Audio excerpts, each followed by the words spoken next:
Halo minasang, o genki desu ka? Catatan bahasa Jepangku kali ini akan membahas cara menyatakan keinginan sekaligus meminta informasi atau saran secara tidak langsung dari lawan bicara. Sebelumnya saya pernah bahas tentang cara menyatakan keinginan. Kalian bisa lihat informasinya di atas. Tapi kali ini menyatakan keinginannya sedikit berbeda. Dia menyatakan keinginan, tapi juga secara tidak langsung meminta saran atau informasi dari lawan bicaranya. Contoh kalimatnya seperti ini. Nihon ryori o tabetain desu ga. Jadi seperti kepotong gitu. Dia menyatakan keinginannya, tapi secara tidak langsung juga ingin meminta saran. Kalau dalam bahasa Indonesia, kita bisa artikan seperti ini. Aku ingin masakan Jepang. Baiknya di mana ya? Bisa diartikan seperti itu. Nanti pada video ini kita juga akan bahas bagaimana caranya memberikan rekomendasi atau saran pada orang yang pakai kalimat yang tadi itu. Oke, kita langsung saja mulai dengan belajar kosakata dulu. Nanti kosakata ini bisa kalian pakai untuk latihan membuat kalimat.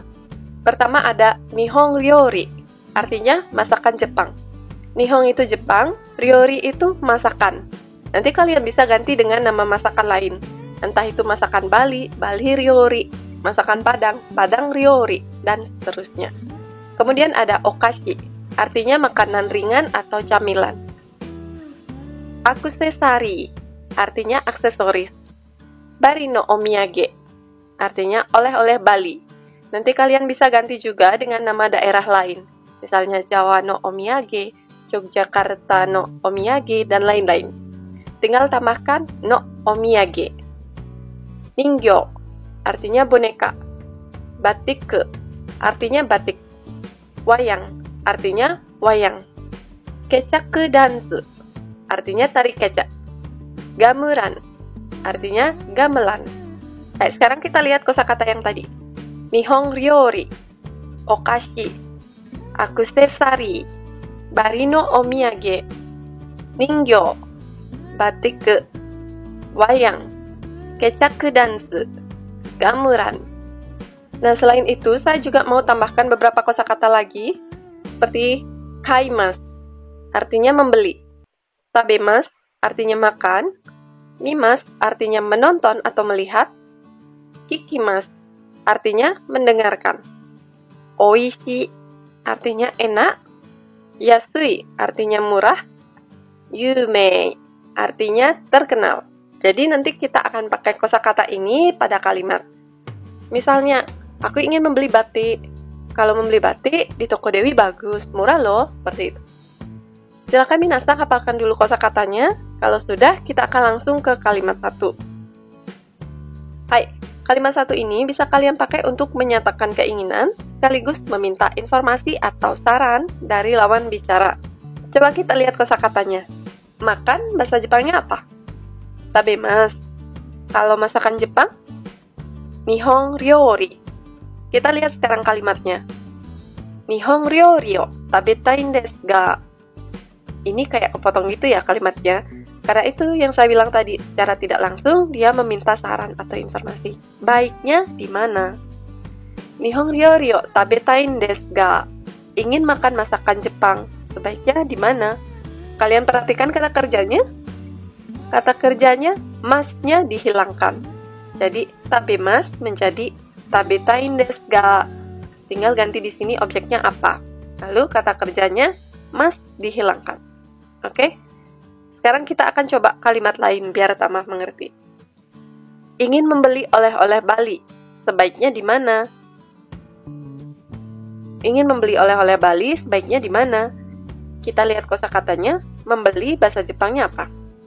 Kaimas. Oleh-oleh Bali, bari no omiyage. Maka kalimatnya akan menjadi bari no omiyage o kaitain desu ga. Ingin membeli oleh-oleh Bali. Sebaiknya di mana? Sampai sini sudah bisa? Ingat ya, masnya dihilangkan. Coba satu lagi. Ingin menonton tari kecak. Sebaiknya di mana? Menonton bahasa Jepangnya mimas. Tari kecak, kecaku dansu. Hai, kita buat kalimatnya. Kecaku dansu o mitain desu ga. Saya kecaku dansu o mitain desu ga. Jadi ingat kata kerjanya mas dihilangkan. Nah, sampai di sini minasan sudah paham? Kalau sudah, kita lanjut ke kalimat 2. Tapi kalau belum, silakan kalian ulangi dulu ke menit-menit sebelumnya. Bagi yang sudah, kita lanjut ke kalimat 2. Nah, kalimat 2 ini bisa kalian pakai untuk memberikan saran pada lawan bicara. Yang tadi misalnya mengatakan kalimat seperti kalimat 1 tadi. Misalnya tadi kan ada ingin makan masakan Jepang, terus sekarang kita kasih saran. Oh, kalau masakan Jepang, restoran Haru bagus loh, kayak gitu. Oke, kalau masakan Jepang, restoran Haru bagus. Kita lihat kalimat bahasa Jepangnya. Nihon ryori nara. Nihon ryori nara. Haru restoran ga ii desu yo. Nihon ryori nara. Haru restoran ga ii desu yo.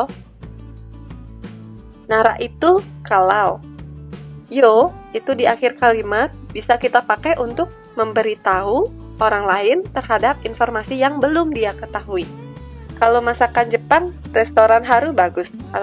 Kalau masakan Jepang, restoran Haru bagus loh, kayak gitu. Kalian bisa tambahkan, kenapa kalian misalnya rekomendasikan tempat ini. Kalian bisa tambahkan, oishii desu yo. Oishii desu yo. Enak atau enak loh, kayak gitu. Jadi kalian ingin memberitahu orang tersebut bahwa tempat itu enak. Kalian kan sudah belajar tadi seperti oishii, yasui, dan lain-lain. Jadi bisa ditambahkan seperti ini. Oishii desu yo atau yasui desu yo. Seperti itu. Sekarang kita coba lagi kalimat yang lain. Misalnya tadi ada orang yang ingin membeli oleh-oleh Bali. Sebaiknya di mana ya? Terus kita kasih saran. Kalau oleh-oleh Bali, Pasar Ubud bagus. Bali no omiyage nara Ubudo Ichiba ga ii desu yo. Bali no omiyage nara Ubudo Ichiba ga ii desu yo. Nah, jadi Ichiba itu pasar. Bali no omiyage nara Ubudo Ichiba ga ii desu yo. Kalau oleh-oleh Bali, Pasar Ubud bagus. Kalian bisa tambahkan. Misalnya kalau di sana harganya murah. Yasui desu yo. Bali no omiyage nara Ubudo Ichiba ga ii desu yo. Yasui desu yo. Selanjutnya, tadi misalnya ada kalimat aku ingin menonton tari kecak. Baiknya di mana? Terus kita mau kasih saran. Kalau tari kecak, Uluwatu bagus. Maka kalimatnya menjadi kecaku dan senara Uluwatu ga ii desu yo. Kecaku dan senara Uluwatu ga ii desu yo. Kalau tari kecak Uluwatu bagus. Misalnya karena terkenal, bisa tambahkan Yumei desu yo.